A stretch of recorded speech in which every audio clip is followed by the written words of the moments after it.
Hi guys, Matt Lemke here with True Gamer Goggles, gamer-goggles.com. Well, we're not really there. We're at Origins Game Fair in Columbus, Ohio, and I'm here with Andrew Chesney from Hawk Wargames. Yes, Dropzone Commander. Like one of the best all-inclusive artillery dropping types of madness you can have. Well, it's balanced. It's balanced. It's smooth. Just need more people in the U.S. playing. Yeah, absolutely. I think that's one of the big challenges right now. It's a game that's really grown up in the last 4 or 5 years. He's going to fix it. Yeah, that's what I'm here for, man. Fix everything. He's going to fix it. One of the things that people love about Dropzone Commander, it gives them that feel of entire armies. Like you said, a bit of everything. A bit of artillery, your command structures there, you're dropping infantry from just the actual ships that come in, but then the vehicles, the APCs that come out of that, and the infantry then go into the buildings. It's kind of 10 mil scale, but you get the bigger ships, you get everything. Yes, and that's good. I mean, I've always wanted a game that did that. Yeah. Now I just want players that do that. Yeah. Play. But anyway, on to new stuff that some of you may not have seen. So this is Phase 2, which is the latest supplement. It's been out for all of this year now, but it takes environmental rules, more scenarios, extra characters and things like that into the game, spreads it even more. There's some really interesting extra units, some pretty awesome new sculpts as well. Are all these units new? Yep. Well, they're variants on some of the older chassis. So obviously, so they're kind of new. Yeah, they're not new models. Correct. They're most military tech. It's kind of a new turret sometimes. There are some new infantry, some new characters. It's that's nice. New big weapon. That's a nice picture. Yeah. I like that model. So with it being mainly based around urban combat, there's some really nice cityscapes and the armies rumbling down the streets. And some of the newer big ones. There's a lot of new characters. New characters. Yeah. Am I on camera? Yep, I'm on camera. You are indeed. And the sculpts for those, we're going to actually have new models, and they can be inside vehicles and things like that. So they're going to be coming out later this year. So wait a minute, you're sculpting this little guy, or is he getting his own model? He's going to get his own vehicle. Okay. Yeah. I'm like, I mean, it's a great idea to be able to make him go on any model you want him on, but that's a little bit tiny. Tiny. I wouldn't be painting that. No, but again, the 10 mil scale allows you to have formations of army. You don't just want individual 10 mil guys being a character. You want their big vehicle to be controlling 10, 12, 15 other vehicles. That's the appeal of it, I guess. I must be a little behind because I haven't seen crossbows yet, and they look cool. They are pretty cool. They probably shoot things with crossbows. We'll get you playing. We'll get you playing again. So the other thing we're doing with Dropzone is pushing out a lot more events around retail stores. If there's anybody that's got any clubs or stores out there that are doing any internal events, whether it's 4, 6, 8 people, whatever, we're trying to give them a bit of the spotlight. Not necessarily just throwing products at them, because that's not always what retailers want, but they do want some help and support in terms of perhaps maps or an escalation campaign that they can do in store. So that has been going down really well. On the back of the fact that Drop Fleet is the new big thing this year. This has been going crazy. This book is heavier than it looks. It's pretty intense. So, yeah. Yeah, this is a lot lighter. Well, that's a full. Oh, well, they're the same size. Yeah, they're the same size, but the page count is a lot higher. It's just the way it's laid out. So, Drop Fleet Commander is exactly the same universe, same factions, in space around the planets themselves, rather than in deep space. It's a spaceship game. Somebody's colorblind because the turquoise is orange. Very good. The jade is orange as well. But it's really good. You fight through orbital layers to get into atmosphere, to drop the troops into the cities, which you can then combine with Dropzone and actually play with the armoured forces landing and play over the cities themselves. So the big concentration this year, obviously co-written by Andy Chambers with Dave Lewis, the same guy that wrote Dropzone. So he's taking Andy Chambers' expertise from Battlefield Gothic and his world of knowledge for that, and the game itself has been going down crazy well. We're doing tournaments. We did a big tournament at the UK Games Expo in the UK a couple of weeks ago. We won a whole bunch of awards actually, and that's now the 3rd biggest show in the world. Just really? behind. Yeah. I'm gonna have to go to that one. Yeah, come across. Hey, we'll my Kickstarter people, you can send me there. Yeah. Send me $1. There will be very few actually 1,100 people at $1 would do many things Absolutely. for you guys at Gen Con. Absolutely. Hey, we'll buy you dinner if you get over there. That's off track. That is off track. But the exciting thing about that Dinner. is we won a whole bunch of awards. You know, we were up against all the other industry leaders, and we won Best Miniatures Range, Best Game for Drop Fleet, Best New Releases, Best Accessory. If you guys haven't seen the Space Station, which is kind of a modular Lego for grown-ups, there's 4 of those sprues in the box, and you can make, I think we worked it out to be about 4,500 different combinations of space stations. So this box set, so You can make everything on that front cover and more. Because it's just like Lego, it's like Meccano. If you guys, I didn't know you guys did that. yeah. So like I need 50 of these to make all the combinations. Well, maybe your house would be full of space stations. You could probably live in it. It's That is cool. and it adds to the scenarios for the games. Gives you a different way of playing. So, I mean, for a new modeler, guys, you can't go wrong because no matter what you do, it's right. Yeah, no fixed instructions for it. There's a was whole bunch of sheets brilliant. in there that tells you what they kind of represent. But hey, it's up to you. I really do. I think that was brilliant. Yeah, we've seen some guys make them. They look like the Babylon 5 station. We've seen them, and they can, Of course. you know, one that's, Anybody make the Death Star yet? Of course. Well, you know what? That's a pretty good challenge for the guys out there. It's been pretty awesome just seeing the amount of ways people want to play this, and then the combination of playing in orbit and then playing on the ground-based game as well simultaneously. It's a pretty good combo. Oh, you guys have actually done that. Yeah. So if I was you're wondering. shooting down from orbit onto the ground, you can put huge templates onto the Dropzone games, and then if anybody's got one of the orbital lasers, you can shoot up into space, and then on the Drop Fleet game, you're shooting the ships then. Team tournament. Team tournament. One guy plays the fleet, and Yep. one guy plays on the ground. That's what we're thinking. So they can actually send messages back and forth. Yeah. Wow! So it takes teamwork to a whole new level. Yep. So we're thinking maybe teams of 3, 1 playing fleet, 2 playing zone, different 2 clusters on the fleet game. They're there separately, and then you're trying to see who needs the most, because they're going to send a relay saying send reinforcements. Well, in the fleet game, you're going to have to relay those reinforcements across to them and get them onto the right cluster to get their troops onto the table there. It should be an absolute blast. Wow.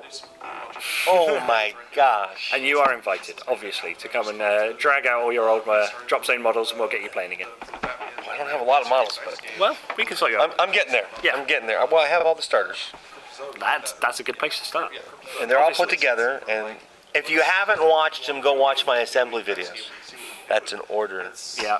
Not my time. And comment below them to ask him if he's finished painting them. Yeah, that'll be really good. And he can show you the Not painting. even versions. close. Not even close. So, actually, I will probably never finish the Resistance because I bought a primer that I thought was a cool color. Yeah. Duplicolor, and it's like a old graphite-y silver. Okay. It looks really cool. It reminded me of Aliens, you know, Yeah. the color that they got on the top of their chrome dome head. Yeah. And acrylics will not stick to it. In fact, they don't not only stick to it, it looks like you are adding water to oil. Oh, gotcha. They just you put it on and it dissipates. I'm Yeah. like, I had such a cool idea. Well, there must be a fix out there. I'm sure somebody out there will have I'm a sure fix. it's enamel, but Yeah. I don't really want to paint with enamel. You could always give it a quick blast with like a matte varnish, and then paint over the top of that. That'll probably work. Gives you. Oh, I haven't tried that yet. Yeah. I was actually thinking about washing because maybe it was just oil that came out when it primed. So I'm gonna try that too. Try that as well. There's always a fix. There's always a fix. What else?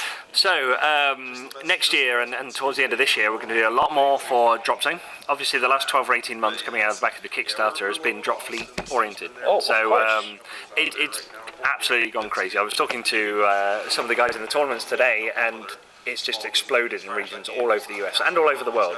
So what we're going to do is get some more supplements about how to interact those games, whether it be a linked campaign or a ladder campaign or an escalation league in a retail store.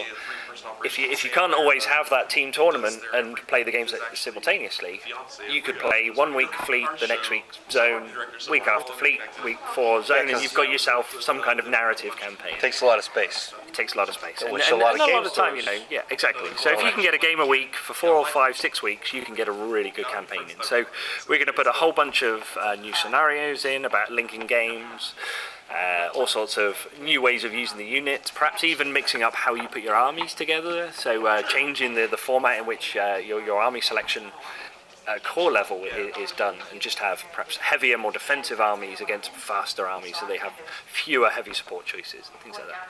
But it's all up in the air right now. We're still taking suggestions. And, I'm just thinking about playing the two tables at the same time. It's pretty great. I'm like, oh yeah. Yeah, that's my kind of game. Exactly, and those people that really want to sculpt the things in Drop Fleet, obviously Dave did the Avenger. Now that's something I'm going to try and get him to bring over here for next year. So Gen Con and here again at Origins. It was here last year, I think. The big 3-meter space station. Yeah, it was here. Okay, cool. Well, I'm going to get it over here. There's photos on my Facebook page, guys, if you want to check it out, the Through Gamer Goggles Facebook page. They're there. It's amazing. With a lot of other Drop Fleet and Dropzone Commander stuff. But yeah, they're there. So it's like the size of this table. It's massive. I mean it is massive, and I'm like, whoa. In a couple years before that, they brought one of the walkers. That's right, the 30 mil area. Yeah, and he's like, I probably won't do that again because it keeps breaking. It was the Ares. Yeah, absolutely. Well, we're going to try and do something spectacular and bigger as well for next year. We don't exactly know what the project is. We're going to do life-size Drop Fleet in the parking lot. Why not? Hey man, hire a couple of big buses and armour up the outside of them. No, I'm not going to. Let's do it. Wow, I am way off the wall with my thinking today. He's just giving me like 10 ideas. That's what we're here for. Ideas, guys. Yeah. So what else? Anything? When's the next game coming out? Because I mean, you got 2 games now. You got to have a third. Well, we're just pushing these back. Yeah. It's a good question. Yeah, a lot of companies keep doing that, but well, you need fantasy now. I'm not so sure about fantasy. I think Dave, the creative mind that Dave has is very sci-fi oriented. So we're going to stick with sci-fi. We're going to back the 2 game systems we've got, and we're just going to keep making them, give them more support, more backing, and more depth. I think that's what people want. Now you need the RPG. RPG, that would be good fun. That would be quite good. Well, in my opinion, okay, this is going to sound bad, but it's not a true statement. But there are not a lot of good science fiction RPGs that are out there. I mean, there's some good systems that have RPG stuff in them, but they're like outside of. And I'm going to use Shadowrun as an example. It's very crunchy, and I like Shadowrun a lot, so I'm not attacking it in any way.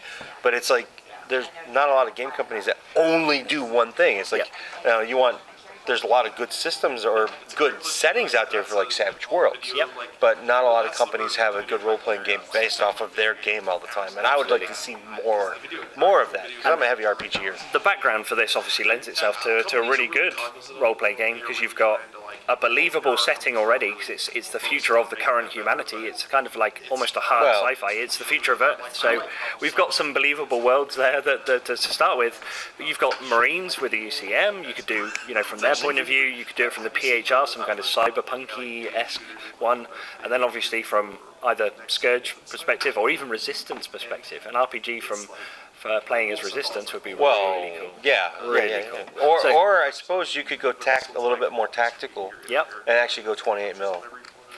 And tie that in. Like, okay, we're taking this building. 2 squads of Marines. 2 squads of Marines. Yeah.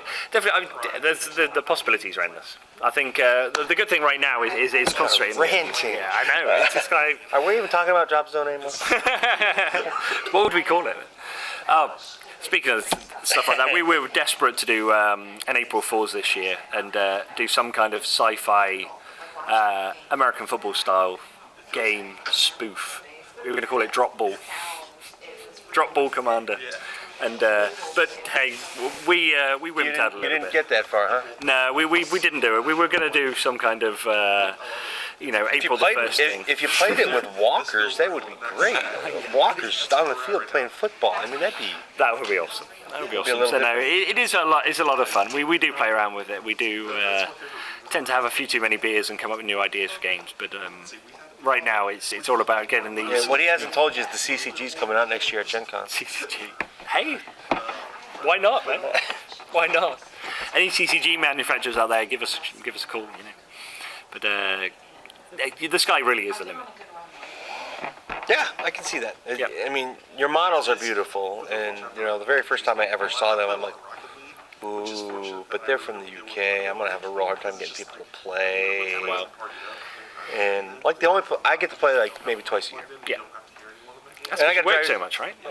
Well, actually, that's Yep. not far from the truth. But when I want to play, I probably have to drive 2 hours. Yeah. So it's got to be like a day trip. Yeah, definitely, and it's something that's changing. Dropfleet has, without a doubt, changed that here in the US.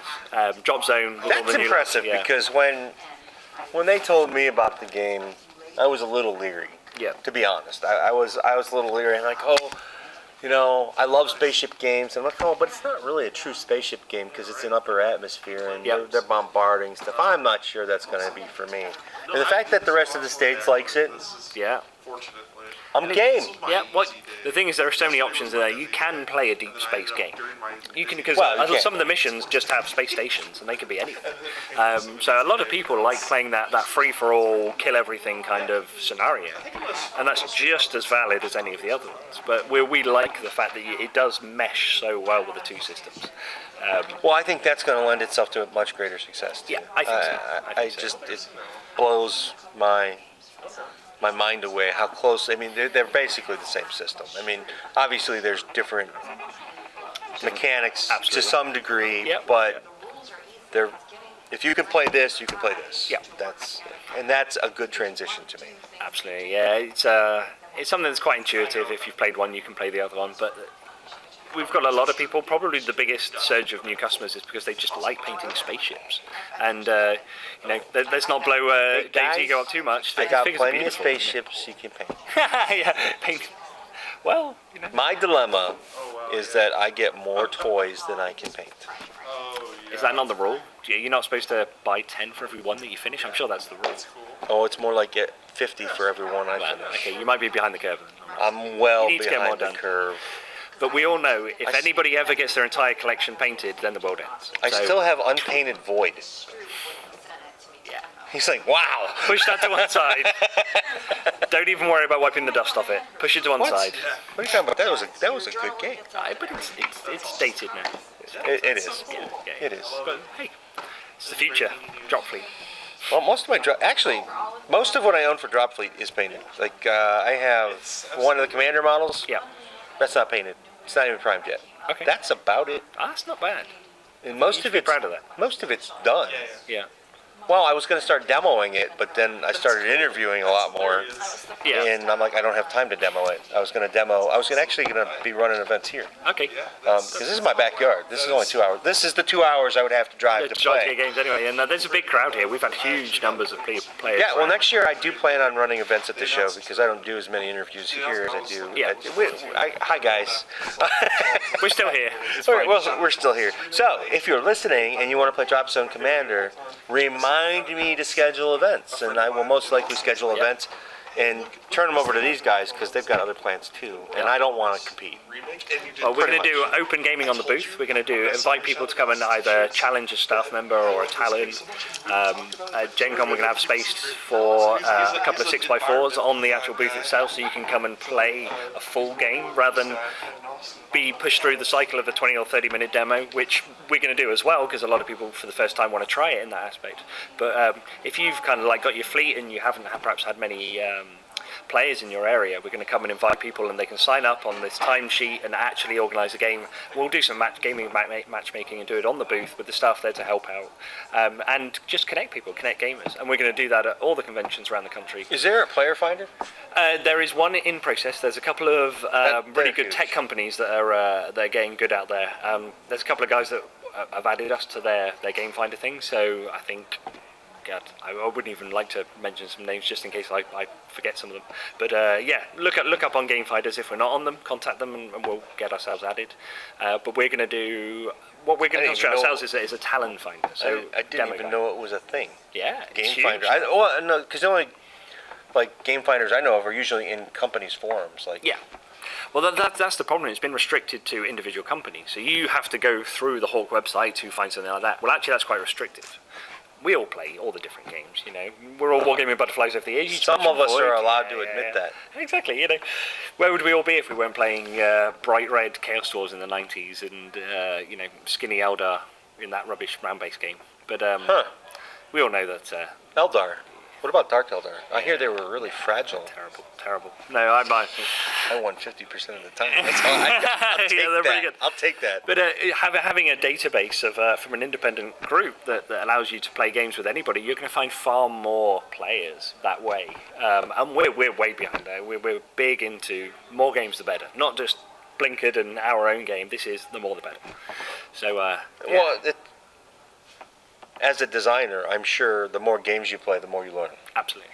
Yeah. That's just the way it is. And if you can't play other people's games, you know, I'm gonna take it from the words of a designer who's probably got one of the bigger companies, works with one of the bigger companies in the country.